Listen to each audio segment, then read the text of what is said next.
ইমাম বুখারী যখন বড় আলেম হয়ে গেছে, উনি বাগদাদে গেছেন একদিন। তো মানুষের একটা স্বভাব হলো, কারো যদি সম্মান বৃদ্ধি হয়, কারো যদি যোগ্যতা প্রমাণিত হয়, তো মানুষ হিংসা করে। বিশেষ করে তার সহপাঠীরা, সমসাময়িক লোকেরা হিংসা করে।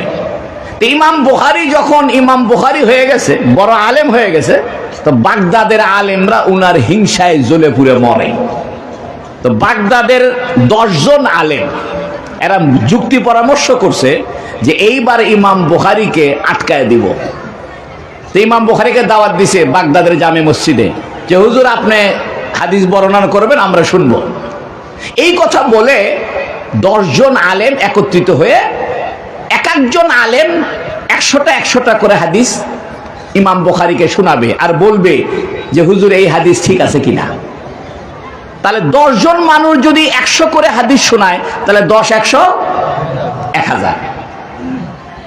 এই 10 জন আলেম 10টা করে হাদিস ইমাম বুখারীকে শোনানোর সময় হাদিসটার বাক্য উল্টা পাল্টা করে দিয়ে শোনাইছে।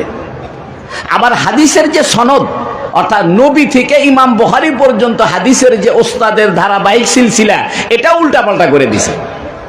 দিয়ে ইমাম বুখারী বলতেছে, বলেন তো এই হাদিসটা কোথায় আছে? ইমাম বুখারী চুপ করে আছে। তো বলতেছে, বুঝলাম এই হাদিস আপনি জানেন না। আবার একটা জিজ্ঞেস করছে, এই হাদিস কোথায় আছে? ইমাম বুখারী চুপ করে আছে।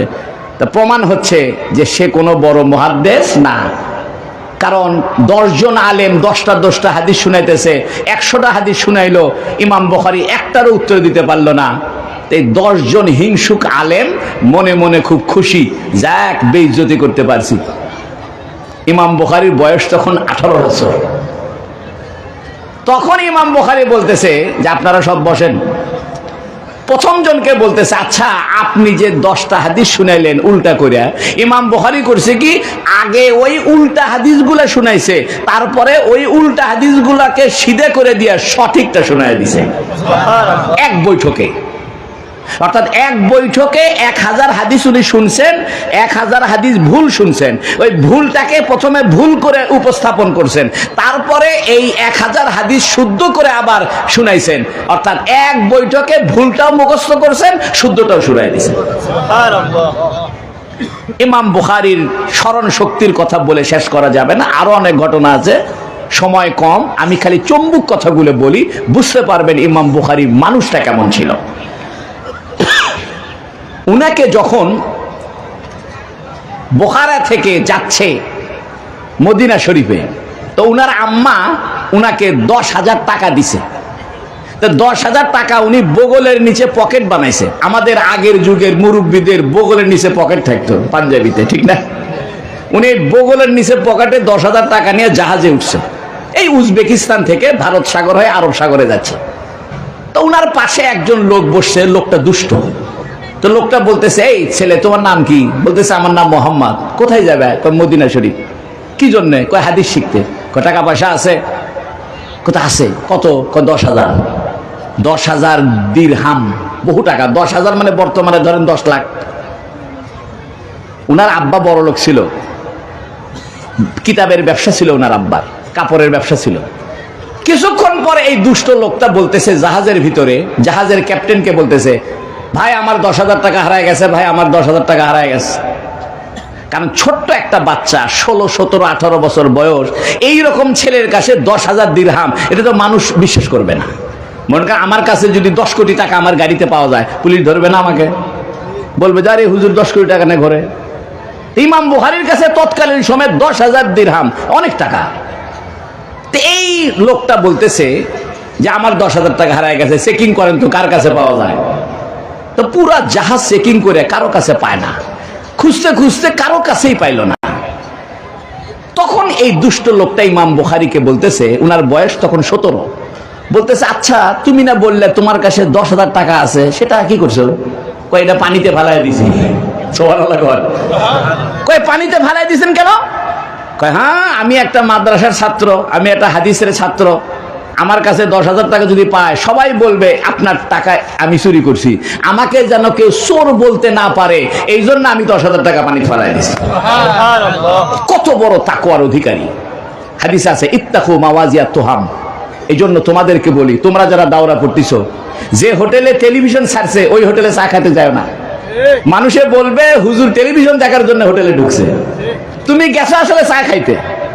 যেখানে ক্যারাম বোর্ড খেলা হইতেছে ওখানে দাঁড়ায় না, মানুষ বলবে হুজুর ক্যারাম বোর্ড খেলা দেখতেছে, আসলে তুমি পান খাওয়ার জন্য দাঁড়াইছো। ইমাম বুখারী বলতেছে, আমি একজন মাদ্রাসা ছাত্র, আমি একজন মুহাদ্দিস, আমার উপরে মানুষ সন্দেহ করবে, দরকার নাই বাবা, 10,000 টাকা হারায় যাক, আমার উপরে সন্দেহ করার দরকার নেই। এত বড় মুত্তাকি ছিলেন। ওনার আরেকটা ঘটনা শোনাই।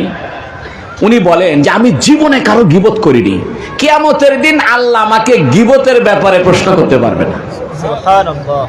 উনি একদিন একটা বাগানে গেছেন, বাগানে যায় 2 রাকাত নফল নামাজ পড়তেছেন, চেহারা লাল হয়ে গেছে। ওনার খাদেম বলতেছে, হুজুর কি ব্যাপার, আপনি নামাজ ছাড়লেন না? নামাজ শেষ করে বলতেছে, আমার পাঞ্জাবিটা একটু খোলো তো, দেখো তো।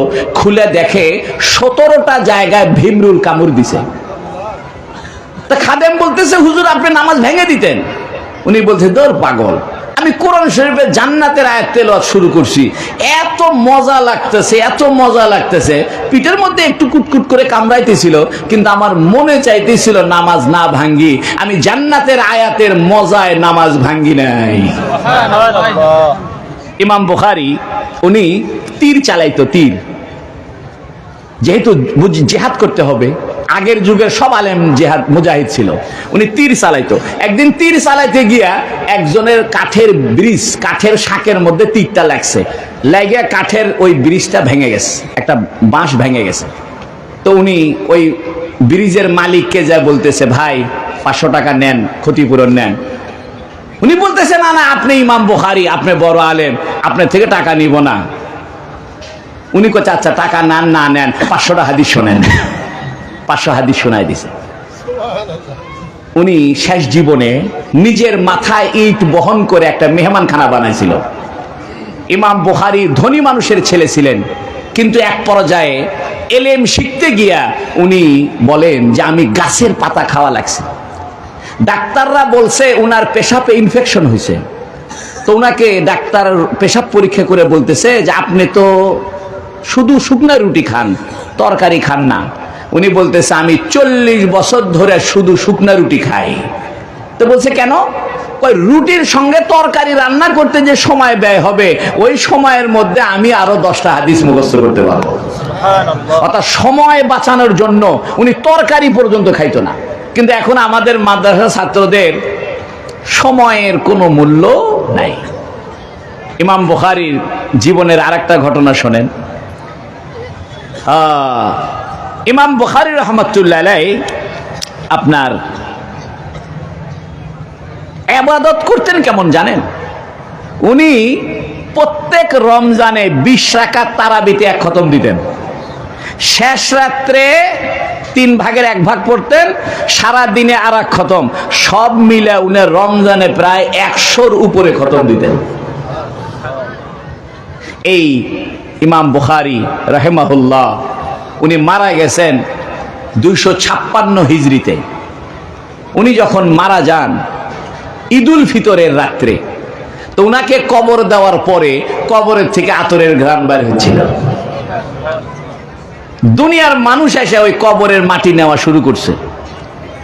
তখন ওই সময়ে উনার একজন ছাত্র বড় আলেম, উনি আল্লাহর কাছে দোয়া করছে, আল্লাহ এইভাবে যদি কবরের থেকে আতরের ঘ্রাণ বাইর হইতে শুরু করে, মানুষ তো এখানে এসে বেদাত শুরু করবে, এখানে শিরিক করবে, মোমবাতি জ্বালাবে, লাল কাপড় টাঙাবে, আল্লাহ আপনি আতরের ঘ্রাণ বন্ধ করে দেন। তখন ওই আতরের ঘ্রাণ বন্ধ হয়ে গেছে। ইমাম বুখারী বলেন যে আমার জামা ছিল না, একটা জামা গায়ে দিয়ে থাকতাম, ওটা রোদ্রে শুকায় আবার গায়ে দিতাম। পরবর্তীতে ইমাম বুখারী বলেন যে আল্লাহ আমার শেষ জীবনে আমাকে আবার সচ্ছলতা ফিরিয়ে দিয়েছে। দৈনন্দিন উনি 500 দিরহাম দান করতেন, দৈনন্দিন। উনি একটা মেহমানখানা বানাইছিলেন, ওই মেহমানখানায় প্রতিদিন প্রায় 100 মানুষ খাওয়া দাওয়া করতো ফ্রি। এই জন্য তোমাদেরকে বলি, আলেমদের জীবনের 2টা অংশ।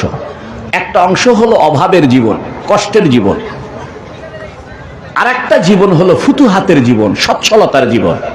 এই জন্য হাটহাজারী মাদ্রাসার আল্লামা আহমদ শফি রাহিমাহুল্লাহ হেফাজতে ইসলাম বাংলাদেশের আমির, নাম শুনছেন না? উনিও ছাত্র জীবনে খুব কষ্ট করছে, জামা একটা ছিল, কিন্তু শেষ জীবনে হেলিকপ্টার করে বেড়াইছে। এই জন্য তোমরা যদি ভালো আলেম হও, পুত্তাকি পরহেজগার হও, তাহলে একটু কষ্ট করো, ছাত্র জীবনে একটু কষ্ট করো, অথবা মোদারেস হওয়ার পরে, কোনো মাদ্রাসায় শিক্ষক হওয়ার পরে 2-4-5 বছর কষ্ট হবে, বেতন ঠিক মতো পাইবে না, বেতন দিলেও ভেঙ্গে ভেঙ্গে দিবে, ঘাবড়ায়ও না, লেগে থাকো, দেখবে যখন তোমার বয়স বাড়বে আল্লাহ তোমার জন্য আসমান থেকে রিজিকের দরজা খুলে দেবে।